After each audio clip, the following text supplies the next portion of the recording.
Hotel. I have a very soft voice, and so I'm going to use the microphone if that's okay with everybody. Thanks and praise. It's so good to be here, and thank you so much for being here.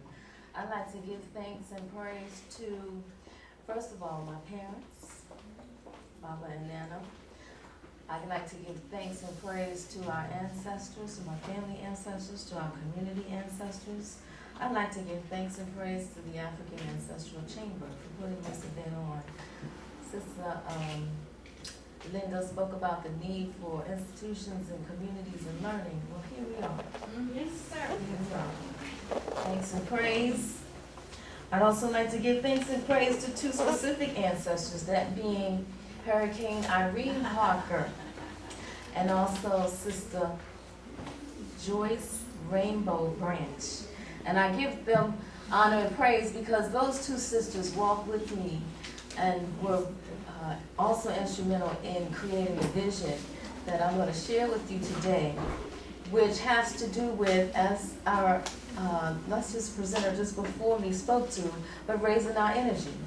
So we have oftentimes as a community learned ways to raise our energy, to tap into that that wonderful spirit that we have that is alive and that is true. And we are beginning to speak positive and speak life into our communities. And so we also need to get deeper into that. We need to do that collectively as well as individually. And so we have an opportunity here in Richmond, Virginia that I would like to share with you in terms of resurrecting the royal family. And so that's the title of today's presentation, Resurrection of the Royal Family. And before us, this picture here is a picture of a tekenu. We call it here, or the Euros in America, refer to it as the obelisk, but it is in fact Egyptian. It's actually Ethiopian, pardon me, it's Ethiopian. The oldest tekenu in the world is actually found in Ethiopia. And the same principle of resurrection was carried forward to Kemet. And it is those principles in the family, in the royal family, that created some of the oldest, I mean thousands and thousands of years old, and largest monuments on planet Earth. I had an opportunity to go to Egypt recently, and one of the main things that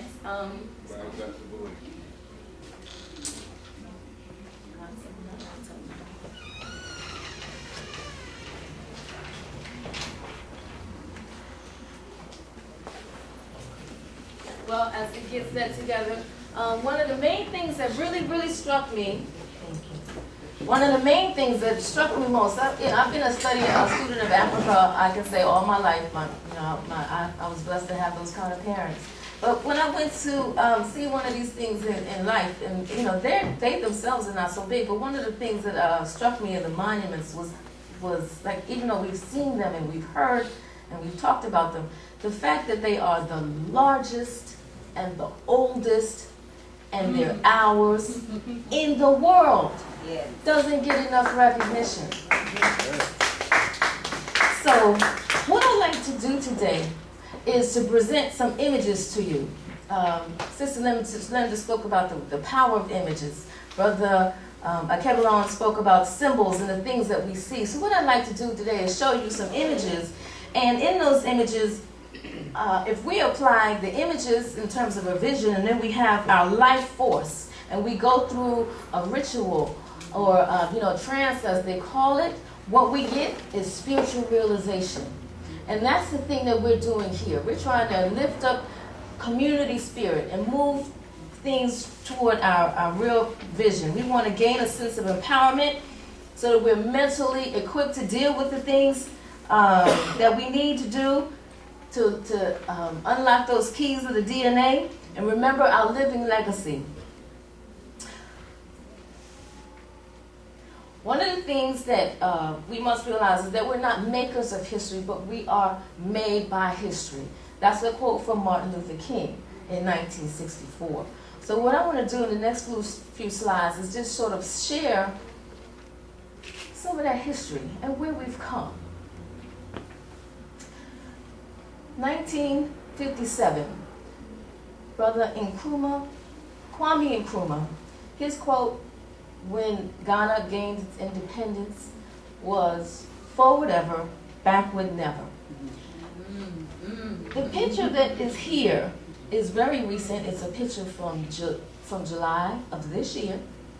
This group represents the African diaspora, and they were actually a contingency officially recognized by the Ghanaian government for being, for formulation. So in other words, the Ghana government officially recognizes the African diaspora. And this group, which is led by Sister Dr. Bennett, Dr. Erica Bennett, she's lead of the African Union, the African Diaspora Forum, officially recognized by the African Union. And several of these people in this group represent the Pan-African groups in diaspora. We have people from Jamaica, we have the UNIA represented, we have the African Union I mentioned, Jamaica, Suriname, different people.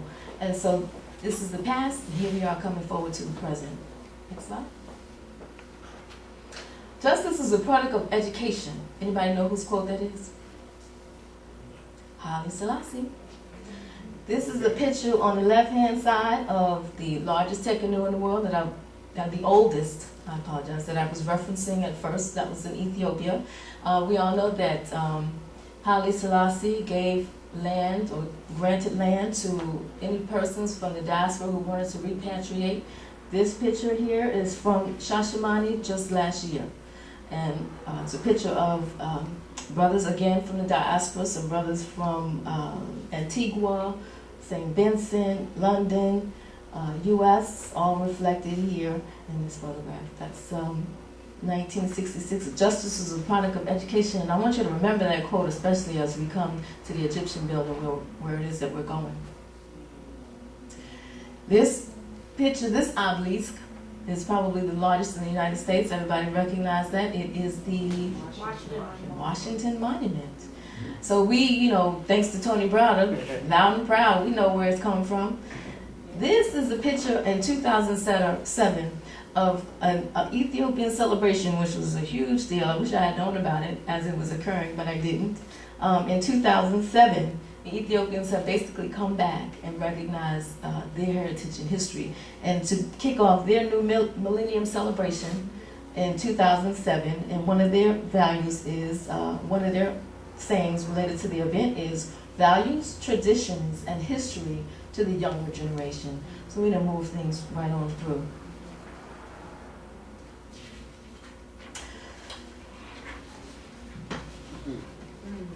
Here we are, Richmond, Virginia, 2009. This is a photograph of a seed of us redefining ourselves based on the wonderful works. And first, with this slide, my intention is to acknowledge those friends like Sister Joyce, like Sister Hurricane Irene, like George Crumb, who was here. In redefining ourselves, in other words, we are so thankful, and also I want to recognize and give honor to those persons such as Brother Saad Al-Amin, to Janine Bell, to Anna Edwards, and others in the community who have carried the fight to recognize that these are our sacred grounds. And so we're here to honor and share them, to recognize them, but we also want to remember that we are here and this is our African selves. So we, in this ceremony, basically were saying, to the ancestors, we want to elevate you. We're not Negro, we are African, and we want to raise that vibration of ourselves. And when we did that, doors opened. So here we are, Richmond, Virginia. Again, remember the quote, we are not makers of history, we are made by history. And let's get a really quick history lesson about Virginia. Let's remember that Virginia is the first English settlement in the United States and is known as the capital of bait and switch, what I call it. What I mean by that, for example, you remember Christopher Newport, what did he do? Came and said, oh, the cross is here for you, and we know full well that was a total different story. And we always get that kind of, bait and switch. Very recent story, even related to the slave trail. I read in a newspaper article where they were, a magazine, where they were lifting up Gabriel Prosser in terms of saying, oh, he was the father of the revolution, really, and he should be recognized. And then, so they're creating a Liberty Trail, and they're going to put markers on the street and all that kind of stuff, and they Gabriel Prosser. Well, when it came time to publish and actually lay out the Liberty Trail, guess what they didn't include? The whole slave trail, not even just Gabriel Prosser. They just totally dismissed all of it. So, bait and switch. Virginia is known for being the might of the South and the capital of the Confederacy. And as such, African Americans are remembered typically and solely almost in the lens of slavery. Virginia is home to one of the largest slave trading companies in the country, and jails remain a strong industry. Since that Queen Nzinga is today going to speak with our brothers and sisters who are incarcerated, and we give her thanks and support for that, because that's one thing that we definitely have to keep in mind. And also, Virginia is home to Thomas Jefferson and other colonialists who justified social inequalities as natural, inviting science to articulate the difference. So what I mean by that is, you remember the whole thing in terms of slavery and saying that blacks were inferior, and we can medically prove so, right? Okay, so understanding their values, traditions, and history in Richmond, though, and going back to bait and switch, guess who remembers their history through the lens of Egypt?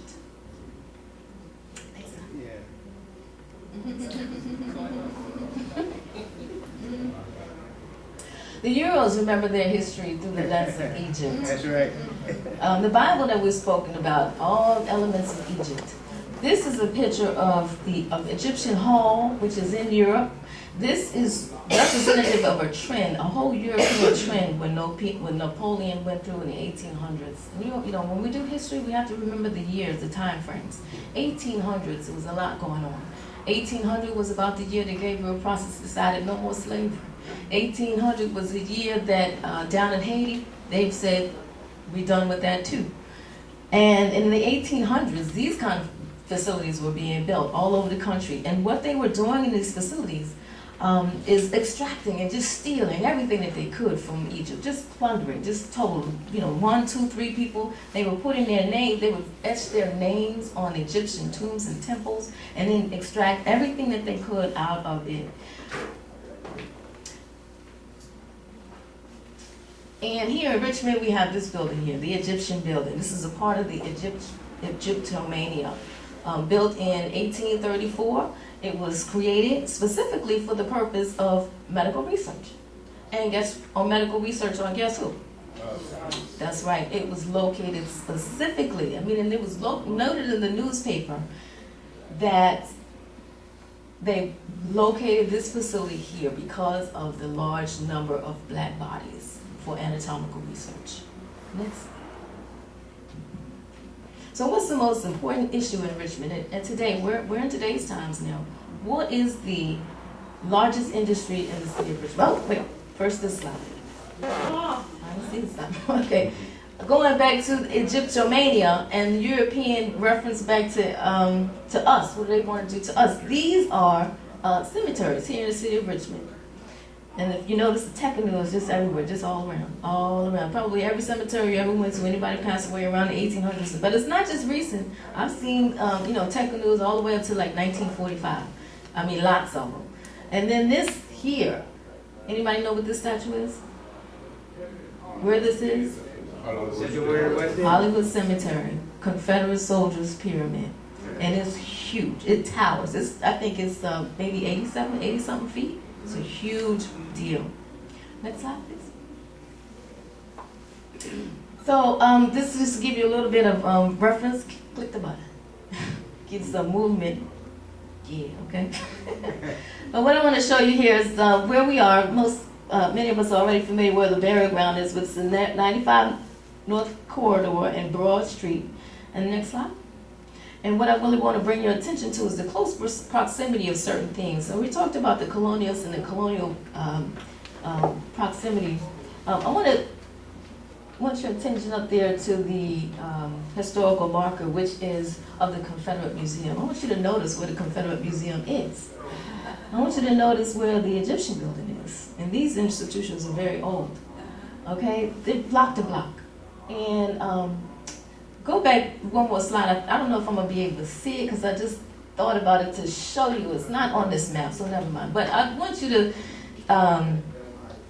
just remember the scope of things, okay? And then here is the Afrikan Burial Grounds. Next slide.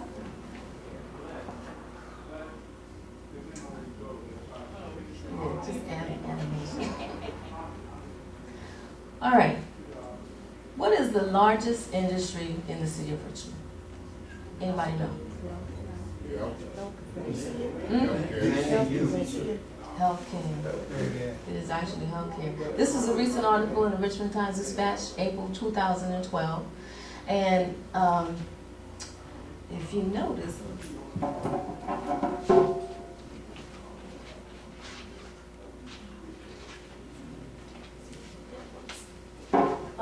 up here, you know how they do, like I said, bait and switch or hide stuff so you don't understand or see. Right here, number 2, they have VCU Medical, and they have 7,400 employees, right?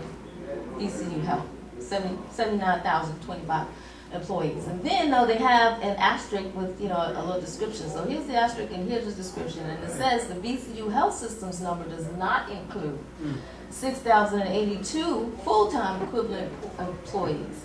So when you really add up two, so in other words, half of it is sort of under the state, and the other half of it is they consider academic, but we know it's the same kind of, you know, just switching the money. So really you have 14,000, almost 15,000 employees of this institution. And so that is the largest employer in the city of Richmond. Next slide.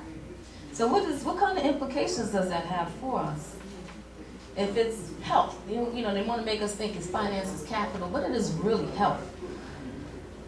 And so here is the gateway to the health industry. This is a picture of the Egyptian building in the 1800s, and this is the front. This was the front gate of it, and again, you see the obelisk. Now we only kind of sort of access to the back, and they've taken this down. So next slide. This is a picture of the same building, just to give you an idea of the, you know, the class sizes, the number of people that have come through this institution. This institution is known as a shrine and sanctuary of tradition. It is what they call their physical embodiment of genius. They also, remember I said that this was the White House of the Confederacy was up the street? This really, if you think of it in Egyptian terms, is the White House as well. And then I've recently learned that the psychology department at the at VCU, guess what they call that? White House. It's the White House of Psychology. So White House is you know, definitely something that we need to keep in the forefront of our mind. Next slide. So what I'm saying in these slides is basically that the sentiments have been carried down for generations. And so I talked about this health thing as being huge. So being that they've done so much research on us, guess what? They got a lot about DNA. You know, they have about, you know, the blood banks and the organ banks and the DNA. So the largest DNA bank, I read this somewhere. Guess where the largest DNA bank in the country is? Next slide. But the skull and bones thinking or you know, attitude of the history of the school, we should take very seriously. It's not something of the past.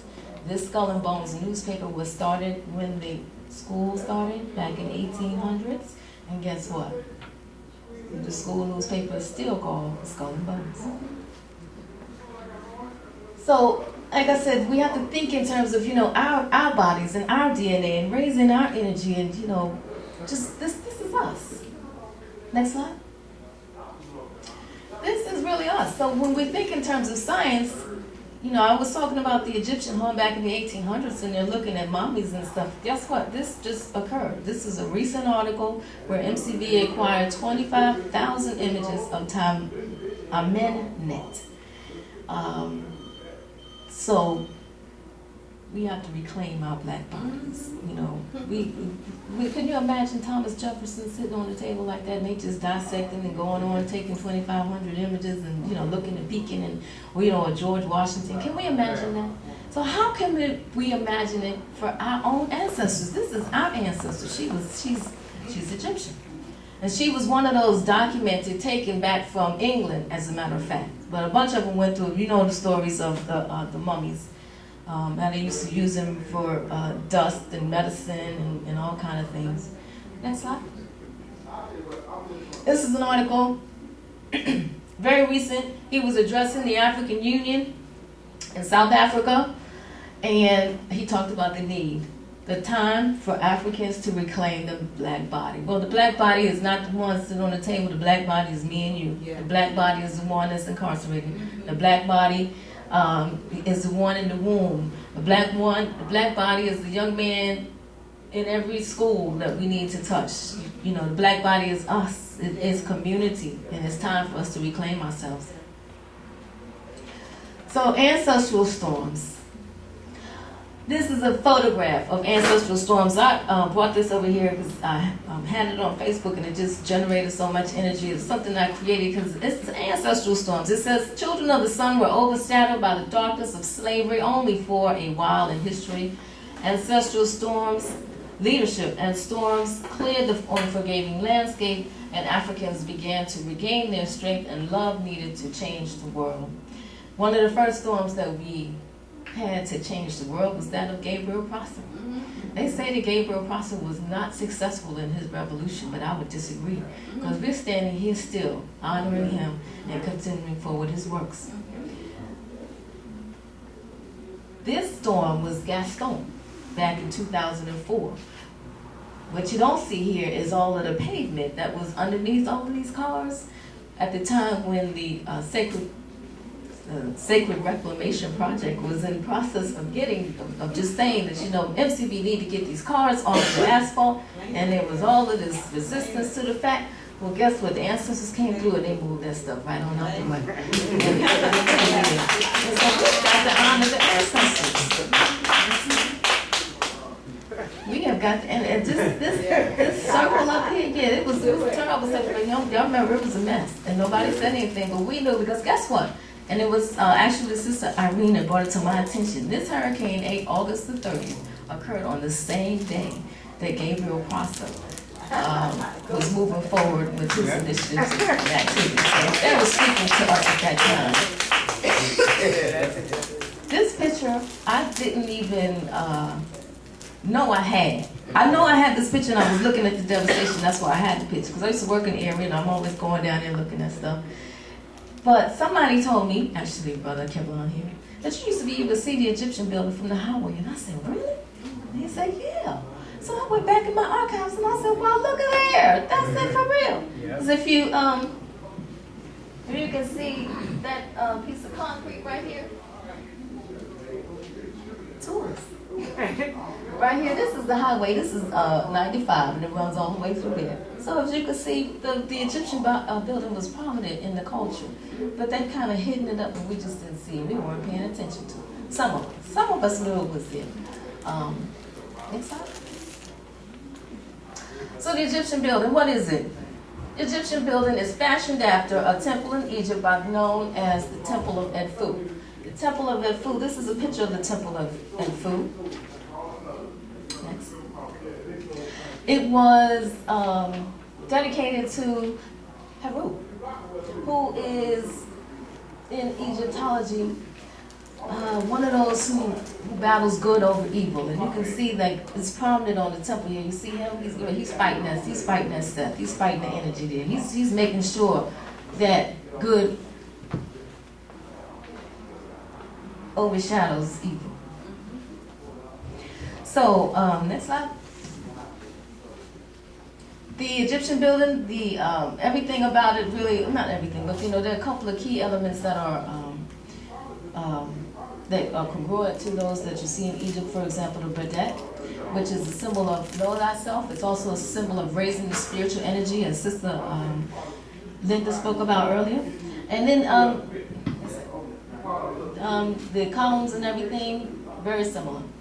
Keep going. Keep going. You can't see it here, but the Badet is just everywhere, and this is a very important and significant symbol. So, you know, what are we doing all of this for? In addition to raising, you know, and to enhancing ourselves, one of the things that we have to be mindful of in our energy and all is you know, what's happening across the paradigm in terms of sharing with people.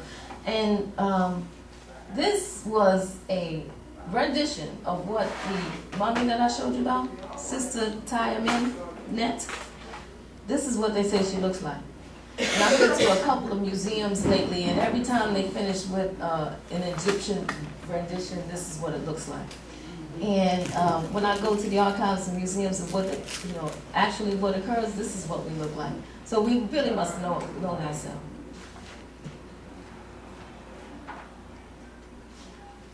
So, to establish our divine selves, one of the things we talk, which has already been talked about, is that we need to embrace African gods and ancestors. The names have been changed, but they are you. Also, to be sure that when considering DNA, to go all the way back to our origins and don't just stop at the threshold of slave history. You must know all of us. In terms of genetic documentation, people need to see the proof, see the evidence. It is there. It is written. You might see things floating all over the place. Our history is written. They tried to carve it out, plaster it out, cover it up. Can't do it, couldn't do it. Thousands of years, it's still sitting there. Still sitting there. Here's some pictures of the of Heru here with the snakes going up, which is also represented in the Badet. This is a picture of the Black Madonna and Child, which is carved in the monuments there. This is a rendition of it that is Ethiopian, and then another one that you see here and there. I think that's a Portuguese origin. This is the tree of life. You know, we are the Garden of Eden. So, you know, now they're trying to come out and say that the aliens did everything, or so they got tails on stuff. You know, just because we're getting back close to our story, we know, so they're gonna stick stuff up. But we are the oldest. And this one plays a quote by Dr. Bennett. I haven't read it down, but basically what he's saying is that the family must be strong, and the family, we have to raise up our own family energy. So why Ancestor Day? So here we are. Ancestor Day's mission is to commune with the ancestors within the context of Kemet, which was the highest cultivation of all time. We want to activate and elevate our DNA capacity for rejuvenation and transformation, and teach the history of African heritage so that community will embrace the glorious and past and pregnant future. And this picture is an aerial view of the Egyptian building. Bullseye. Bullseye for somebody. I think it's a bullseye for us. What y'all think? Next. It's Taurus. Taurus? Taurus, the bull, right, brings in prosperity. And that's the bull market in the stock market. Brings in prosperity. So we're at the Egyptian building to raise our energy, to bring in the prosperity, to heal our DNA. And it's all part of the rituals that we bring it forward. So what I was going to do today is we have hurricanes coming on through, and we're going to ask how many people think they will make it out tomorrow. They say the weather report is good. Good. Well, we're going to ask them and do that test. Mother Nature. Okay, well, give thanks and praise. Wear your comfortable walking shoes and clothing. Bring wear your royal style, your regal style. Wear white. Come as you are, and bring positive intentions and vibration.